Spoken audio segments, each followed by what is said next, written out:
Hey guys, welcome to Office Hours with Bob Ross, episode number 31.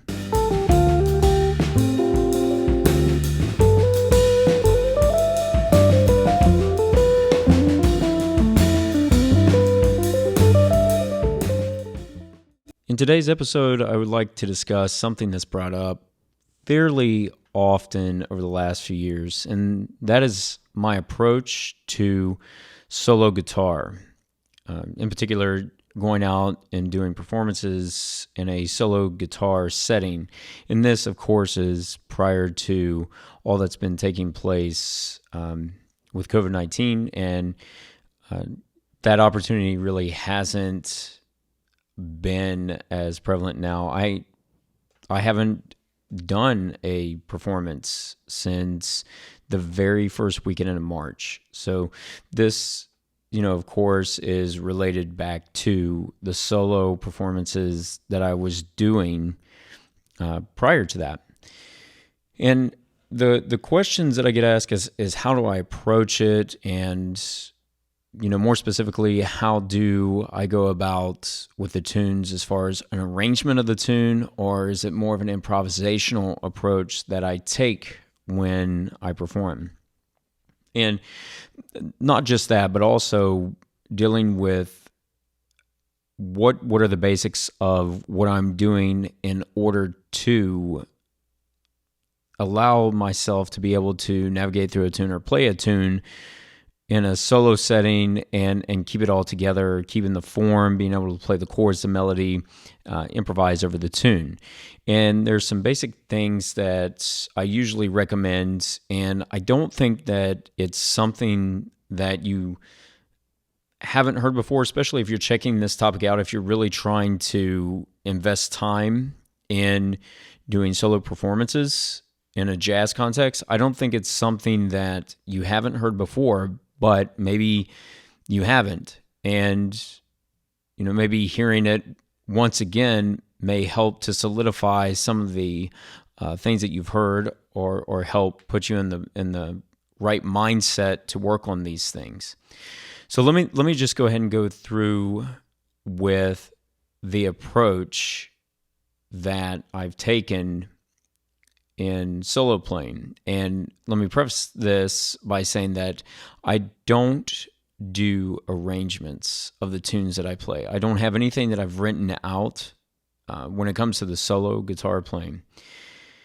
There are some things that I'll work on in order to get ideas under my fingers. If I hear something, as I'm playing through a tune and I'm practicing, there will be things that I may hear that I would like to incorporate, or if there's gigs that I've done where I feel like there's something that interests me in what I've played when I listen back, because like I've said before, I record all the performances, whether that be audio or audio and video. That way I can go back and, number one, I can use that as a tool in order to help better myself in my playing, but also it can be used as a tool to help in marketing yourself and or to use as a way to line up gigs at venues that may not know who you are and what your sound is all about. So the arrangement of it doesn't happen for me. I don't arrange it. It is improvisational. And the way that I get into really finding how I'm going to play the tune is a lot of sitting down with the tune and just improvising. And the improvisational aspect of it, and I don't mean just straight up improvisation, like ignoring everything about the tune, the melody and the chords, as far as just like trying to not stay true to the form, not improv in that way. What I'm saying is I really sit down with the tune and just explore it. I will go through and play the tune to really figure out how well I know it. So this is a good time now to go into the steps. So let's address that, and that may help to make this a bit more clear. So if I'm going to take a tune and play it in a solo setting, and this works for whether or not you're doing solo or not. This could be you're just prepping the tune that way you can play it in a trio setting, a quartet, duo, it doesn't matter. This is some simple steps that I do. So the first thing that I need to do when working on the tune is make sure I know the melody of the tune. So I will work out the melody. I make sure that I listen to versions of the tune because I want to make sure that I'm hearing where it's coming from, because I don't want to just take a lead sheet or something and just go by that and use that as a basis, because that gives you a basic blueprint of what's going on with the tune, but you need to listen to it. You really need to know what you're dealing with and how others have approached it. So I make sure to put in the time to listen to the tune, and then I will get the melody down, and I at least have to have it. And this is for anybody. I mean, you got to at least be able to play it in one particular way to start out with. You have to have the groundwork. And as a guitar player, some of you, of course, listening may be playing another instrument besides guitar. But with guitar, there are multiple ways that you can play the melody on the instrument. So you have to find at least some way that works for you in order to have it down. Because if you just start throwing it up in the air as, well, I'll play it on this part of the fretboard, and now I'm going to switch it up, and now I'm going to switch it up again. It's fine to explore all the options and explore where you can play it. That way there's no limitation to what you're doing, but you want to make sure that you have at least one way that you're doing it. That way you have a foundation that you can build up on. So the melody, definitely, that's the first thing that I got to get down. The second thing that I want to get down is to make sure that I can play the chords of the tune. And there's a couple ways I break this down. And one is I'll take the melody and play that, and then just play bass notes to the chord. I'll just play the root notes of the chords, and I will work on playing both at the same time. That way I know that I can keep the context of the melody in mind when I'm playing by hearing it against a bass note. And then what I'll do is fill in the in-between. And in dealing with trying to harmonize the melody, like when you fill in the in-between, there's a lot of these chord voicings or grips that we use when we play. And it is important to have, just like what I was talking about with the melody, it's important to have a way that you can play the chord and use that as a way to harmonize the melody. So having the melody note on top. So these may be some basic voicings that you're using at first, and if you're studying, especially in jazz guitar or any other chordal instrument, you have some basic voicings that you use. You'll notice a lot of times that these basic voicings, of course, are going to have the opportunity to allow you to play the root, not the root note, but the melody on top. So that's what you want to be able to do, is harmonize the melody and come up with a basic way to do that. Now, at this point, you could really extend it beyond the basic harmonizing the melody and, start to determine what kind of solo playing that you want to do. I mean, do you want to play chords nonstop throughout? I mean, more of a very rich harmonic way of playing it where you have like a Ted Green style or even Joe Pass, or do you want to be a little bit more open in how you're handling the harmonization or the comping the chords in the tune that you're playing? And I'll speak a little more to that in just a moment. But after you get the melody down, the next thing is the chords. So that's number 2. And then number 3, what you're looking at is going through and doing basically the arpeggios. Some refer to it as chord tones. I call it chord tones. So you're going through the tune and you're able to identify what these are. And especially if you're playing guitar, you want to be able to go all over the instrument again, have a basic way that you do it first, but you want to be able to get to the point to where you can go throughout the fretboard and you can play through all the chord tones of the chords. And what this is allowing you to do, the mixture of the melody, the chords, and the chord tones or slash the arpeggios, is what it's allowing you to do is to go through and really get a solid structure of what this tune is, the harmony of the tune, and being able to put all these things together so you're really outlining the tune when you play it. Because when you're in a solo situation, you have nobody else there besides yourself. You have to rely on yourself. So you want to be able to make sure that you are able to take on all the different roles and keep a solid time in what you're doing. And of course, I mean, if you're playing rubato, that's a little bit different. But you want to be able to keep all these things running, and you don't have to overdo it. I mean, you don't have to play chords on every single beat, and you don't have to be walking bass lines all the time. It's really a matter of what you want to emphasize on and work on. So now getting back to what I was mentioning a moment ago, like what kind of solo playing do you want to do? Like how do you want to approach it? Now, I can speak for myself in that I don't constantly harmonize everything that I'm doing. No, I think it's a great exercise, and I will set up those type of limited practices, what I like to call limited creativity, where I will say to myself, I'll put a limit on myself. Okay, so I'm playing the tune. What would happen if I'm constantly playing chords on every single beat? So if you have a bar where there's only one chord, I mean, you could start running inversions, or you could start to put substitutions in. You could find ways to harmonize the melody that you are coming up with. And in this case, I'm really thinking a lot about the improvisational aspect of it, where you're trying to solo over the changes and also keeping the harmonization of that going as well.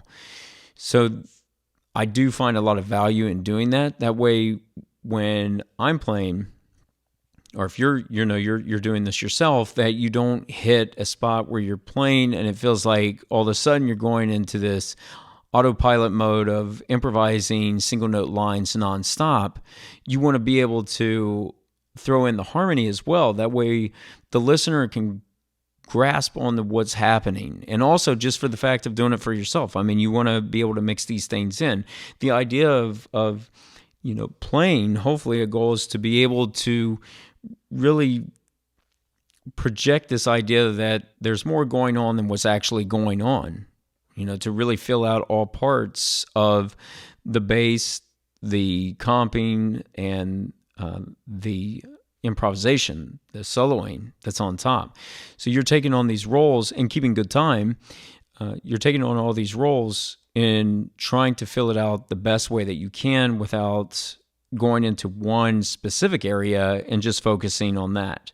Because otherwise, then you're limiting yourself to you're just walking a bass line, or you're just comping, or you're just playing a bunch of single note lines, and that can leave it pretty empty. So for me, what I'm doing is a mixture of these things, like throwing in different aspects of that throughout. So I think that in your practice, though, that by going through and isolating, well, I'm going to walk bass lines to this, or I'm going to just comp to the tune, or I'm going to do a mixture of the bass note and the comping, or the bass and the melody, or just playing melody lines, isolating these parts out individually and then putting them back together is really key, or has been key for me when it comes to playing in solo situations. Now, if you have not been in these kind of settings where you're playing solo, and this is maybe new for you, then I would say sit down with a tune and just play. Just see what you can do. Don't put on backing tracks. I know some of you that may really enjoy playing with backing tracks, and I know I used to really enjoy playing with the backing tracks, and I didn't have to think too much about what was going on. I could just play over top of it, and it felt really, like a certain ease of mind, because I didn't have to really think too much or really worry about too much of anything. I could just play whatever I want to play.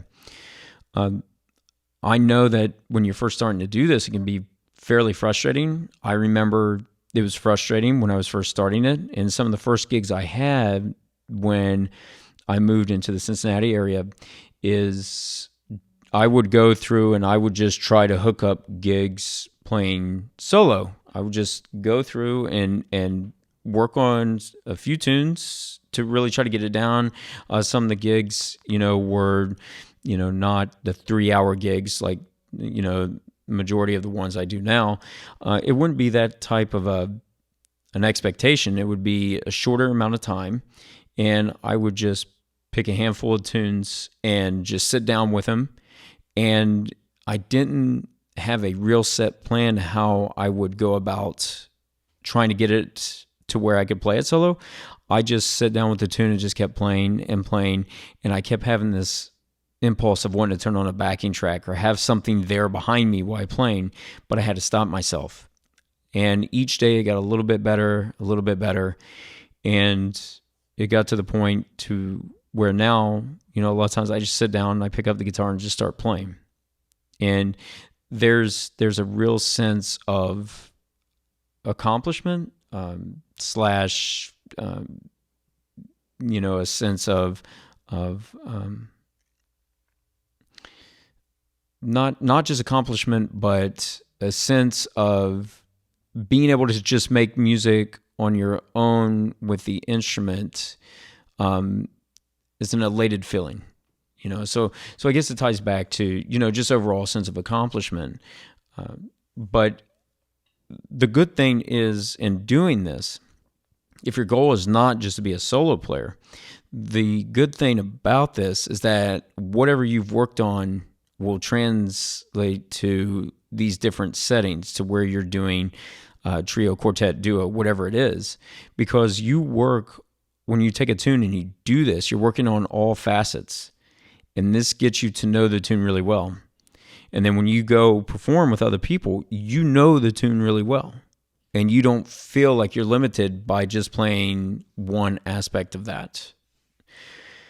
So I hope this helps, guys. This is a little bit behind the scenes thinking, I guess, of how I feel about playing solo. And again, I don't, to really push it again, I don't sit down and have arrangements. I really enjoy going out and sitting down with the guitar, and each time I play it, there's certain things that you do, anybody does.